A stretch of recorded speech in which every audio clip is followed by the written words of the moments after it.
Hello, folks, and welcome back to Truth Bombs and Power Plays. Strap in, because today we're diving into a story so wild it makes a soap opera look like a tax seminar. Imagine this: Pam Bondi, a legal ninja with a briefcase full of facts, stepping into a room hotter than a jalapeno in a microwave. She's up against Councilman Malcolm Raines, a guy who thinks he's the star of political smackdown. Capital Edition. The stakes? Sky high. The vibe? Tense enough to snap a guitar string. Ready to see how Pam flipped the script on a room full of skeptics? Let's dive into this roller coaster of composure, cunning, and a few well-timed zingers. The setup: Room 214B, where drama lives. Rent-free. It's 9:02 a.m., and the doors to Room 214B in the Capitol Complex East Wing swing open like the gates to a gladiator arena. The air's thick with whispers, coffee fumes, and the kind of tension that makes you check your pulse. Photographers freeze mid-snap, aides stop texting, and every eye locks onto Pam Bondi as she strides in. Her navy blue suit's so sharp it could cut glass, her blonde hair's styled like it's ready for its close-up, and her vibe screams, "I didn't come to play, I came to slay." Tucked under her arm is a black leather portfolio, looking innocent enough to be mistaken for a fancy notebook. Spoiler: that folder's packing more heat than a dragon with a grudge. Pam takes her seat at the witness table, calm as a Zen master in a hurricane. She opens her portfolio with the precision of a surgeon, every move saying, "Game on, folks." Across the room, Councilman Malcolm Raines is already in full peacock mode, flashing a smile so camera-ready it probably has its own agent. Known for turning hearings into viral clip factories, Raines thinks he's about to direct another blockbuster. His allies, a squad of nodding bobbleheads, are ready to cheer his every jab. This isn't just a hearing, it's theater, and Raines is convinced he's the leading man. Chairman Gerald Langley bangs his gavel, sounding like a tired dad calling kids to dinner. This hearing is now in session. Ms. Bondi, you may proceed. Pam leans into her mic, voice smooth as butter, ready to drop some truth. But before she can get past Mr. Chairman, Raines slams his mic button like he's launching a missile. "Hold up, Mr. Chairman," he booms, grin sharp enough to slice bread. "Before Ms. Bondi dazzles us, I've got a teensy concern. Her affiliations, let's just say they're cozier with certain agendas than a cat with a sunbeam. Can we trust her data?" The room goes quieter than a library during finals. Gasps don't happen, but the silence is louder than a foghorn. Chairman Langley sighs, his face saying, "Why am I here?" "Noted, Councilman. Ms. Bondi, go ahead." Raines leans back, smug as a cat who just knocked over your favorite vase. He thinks he's landed the first punch. Oh, buddy, buckle up. Pam doesn't flinch, doesn't even blink. She adjusts her mic like she's tuning a guitar for a sold-out show. "As I was saying," she continues, voice calm, but with an edge that could cut through fog, "this report details procedural anomalies across 5 districts, peer-reviewed, fully sourced, and ready to ruin someone's coffee break." Cameras zoom in, aides scribble, and the room's pulse spikes. Pam's in control, and nobody's caught up yet. A rustle breaks the vibe. 2 sketchy freelancers in the back, trying to sneak footage like they're in a spy flick, get yanked out by security. The mini-drama adds a spark to the already charged air. Pam flips a page in her portfolio, hands steady as a sniper's. Raines, watching like a hawk, taps his pen, tap, tap, tap, like he's counting down to his next zinger. "These findings," Pam says, "aren't a one-off. They're a pattern, consistent across jurisdictions, like a bad haircut at a discount salon." Raines smirks, hits his mic again. "Patterns, huh? Ms. Bondi, ever think your patterns, like, say, your cozy ties, might make this testimony shakier than a Jenga tower in an earthquake?" Murmurs ripple through the gallery. It's a cheap shot, dressed up as concern, and Raines knows it. Pam looks up, eyes locking onto his like a laser-guided missile. "Councilman," she says, voice cool as a winter breeze, "I've got one pattern, sticking to verified data. No opinions, no gossip, just facts so solid they could anchor a ship." The chairman glances up, eyebrows raised. Raines leans back, slower this time, like a boxer who just took a jab he didn't see coming. "I get the skepticism," Pam adds, her tone so reasonable it's almost disarming. "But today's about transparency. Let's stick to documents, not fan fiction. It's not a burn, it's a surgical strike, polite but deadly. The room feels brighter, like someone cranked the drama dial to 11.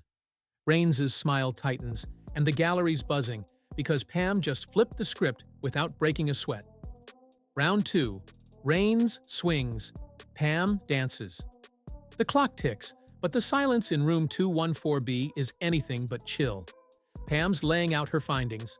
Clear, data-driven, the kind of stuff that'd make a statistician swoon, when Rains decides it's time for round 2. He leans forward, elbows on the desk, pressing his mic button with the flair of a game show host. "Mr. Chairman," he drawls, milking every syllable, "I need to clarify something for the record." Pam glances up, cool as a cucumber in a snowstorm. She's been waiting for this.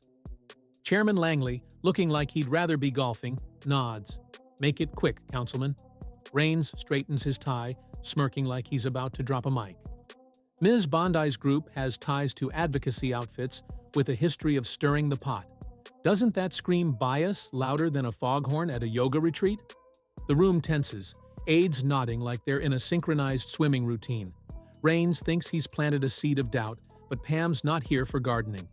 She stays still, letting the accusation hang like a bad punchline. Langley clears his throat. "Ms. Bondi, proceed." Her voice doesn't waver. "As I said, my audit covers 5 jurisdictions, cross-referenced and verified by third parties. Think of it as a truth sandwich. Facts on top, facts on bottom, no fluff in the middle." Reporters type faster, cameras hum, and Rains's smirk falters. He's not used to opponents who don't take the bait. But he's not done. Councilwoman Leo Whitmore, his wingwoman, slides him a note like they're passing secrets in detention. Rains reads it, then leans in, eyes glinting. "Ms. Bondi, isn't it true your group got fat checks from private foundations with skin in the game? Doesn't that make your report smell fishier than a dockside diner?" Pam sets her pen down, slow and deliberate, like she's savoring the moment. "All funding's public, Councilman. It doesn't pick my data. Auditors do, based on hard evidence." Rains pounces. "But those groups love poking the government bear. Doesn't that bias your data picks, like choosing toppings for a pizza you already baked?" The word bias lands like a glitter bomb, shiny, messy, and hard to ignore. Pam doesn't blink. "Councilman, my data comes from state auditors and 2 independent firms. It's not cherry-picked. It's the whole orchard, verified and ripe." Reporters grin, smelling a headline. Rains's smile twitches, but he's got one more card. He holds up a photo, waving it like a matador's cape. "Last year, Ms. Bondi, you spoke at Clearwave Network's forum, a group knee-deep in reform lawsuits." "Neutral? Really?" gasps Ripple, because Rains knows how to work a crowd. Pam glances at the photo, her at a podium, looking like she's schooling a room of suits. She takes her time, then replies, "I spoke about process integrity. If anyone disagreed, they didn't say so, probably too busy taking notes." Rains narrows his eyes. "So you stand by that gig?" Pam leans forward, just a smidge. "I stand by every word I say, Councilman, because I fact-check my breakfast cereal before I speak. It's not a jab, it's a velvet glove with a steel fist inside." The room shifts, like the air itself got a promotion. Chairman Langley taps his pen, a subtle, "let's not start a cage match" signal, but it's too late. Pam's not just answering, she's rewriting the rules. Round 3. The plot thickens, Rains wobbles. For 10 minutes, it's a verbal fencing match. Rains lobs accusations, affiliations, funding, you name it. Pam parries with facts, each response sharper, cleaner, like she's carving a sculpture out of his bluster. He goes for emotion. She sticks to evidence. The gallery's eating it up, nodding, whispering, because Pam's not just holding her ground, she's building a fortress. Rains, still cocky but fraying, senses his moment slipping. He waits for a pause, then goes for the kill shot, holding up a paper like it's the Holy Grail. "Ms. Bondi, in 2013, your group got a hefty donation from a fund tied to a big development project.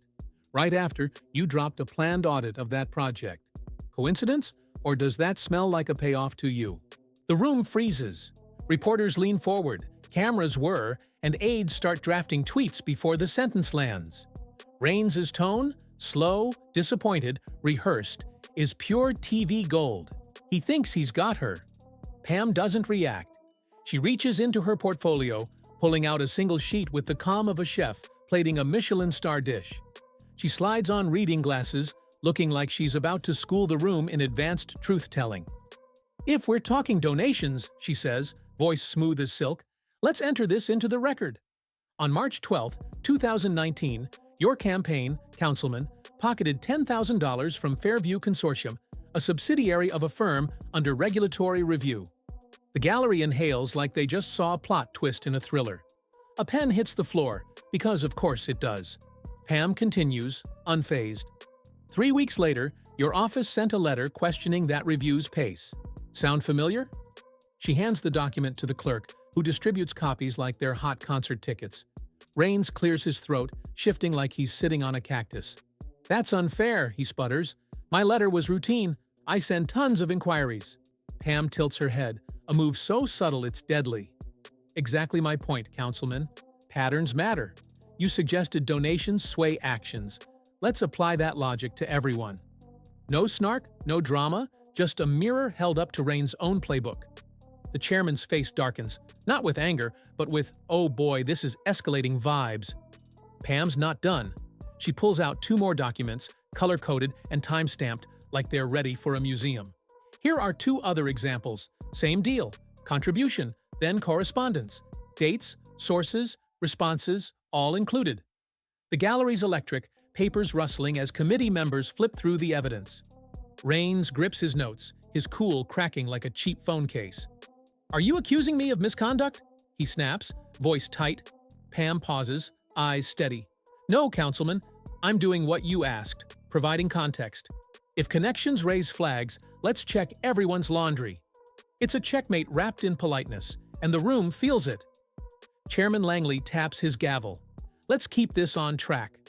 But Pam's already won the crowd, her calm slicing through Rain's bluster like a hot knife through butter.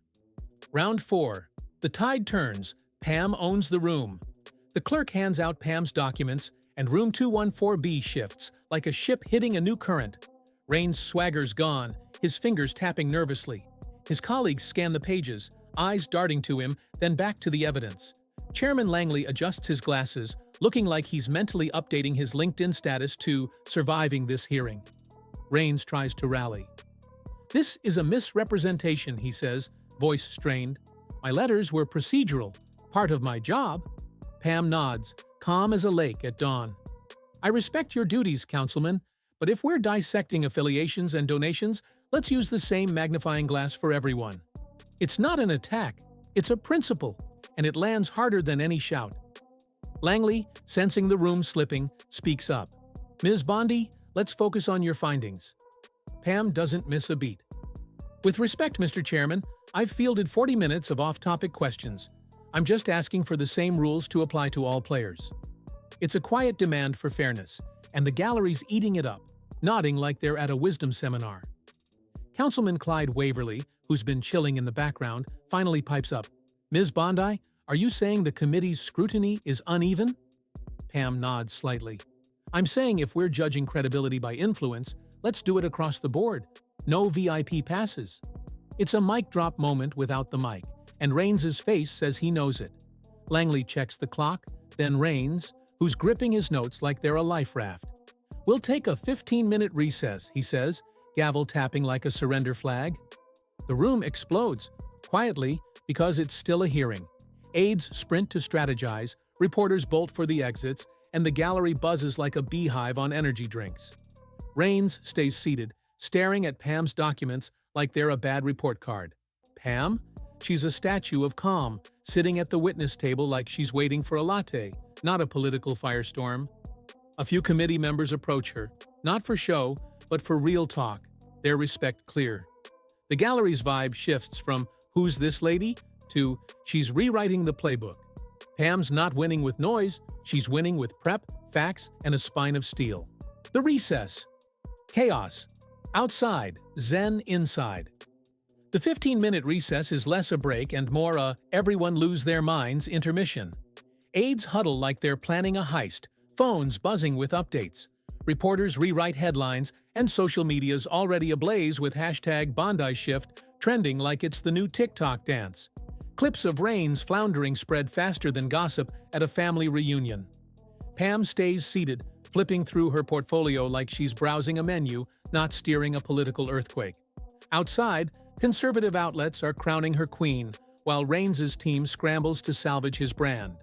His viral clip machine's backfiring, and the court of public opinion's not feeling generous. The hearing reconvenes, and the vibe's different. Less gladiator pit, more, let's not mess with Pam. Rains' questions turn tame, all policy jargon and no venom, like he's reading from a script he hates. Pam answers with the same cool precision, every response a brick in her fortress of facts. She's not fighting anymore, she's closing the deal. Chairman Langley, looking like he's aged a decade, keeps things moving. Miss Bondi, any final points? Pam leans in, voice steady. Just this. My job was to present data, not drama. If we're hunting for truth, let's use facts, not headlines. It's a quiet manifesto, and the room nods because Pam's not just a witness, she's a legend in the making. The aftermath. A new standard is born. The gavel falls, and room 214B empties, but the story's just starting. Within hours, conservative media's all over it. Tucker Carlson's show opens with Pam Bondi just gave a masterclass in owning a hearing without breaking a sweat.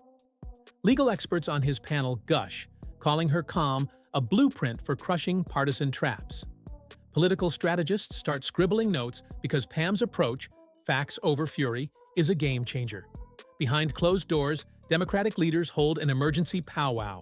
Rains, their golden boy, got outplayed. His own tactics turned against him like a boomerang. Senators quietly high-five Pam, not just for winning, but for saving their credibility in a PR minefield. Pam, though, doesn't care about the applause. Her mission was truth, and she delivered it like a boss. The fallout's seismic. The Wall Street Journal runs an editorial, The Bondi Standard, arguing her method. Prep, poise, evidence should be the new benchmark for hearings. Academics start citing her testimony in papers, one calling it a case study in slaying dragons with spreadsheets. Social media's a love fest, with hashtag Bondi Shift memes comparing her to everything from Wonder Woman to a chess grandmaster. For Rains, it's a rough ride. His interview invites dry up, his rising star status takes a nosedive, and the questions he threw at Pam now haunt him. His team tries to spin it, but the narrative's set. He picked a fight with the wrong warrior. Weeks later, Pam's testimony is still the talk of the town. It's not just a win, it's a shift.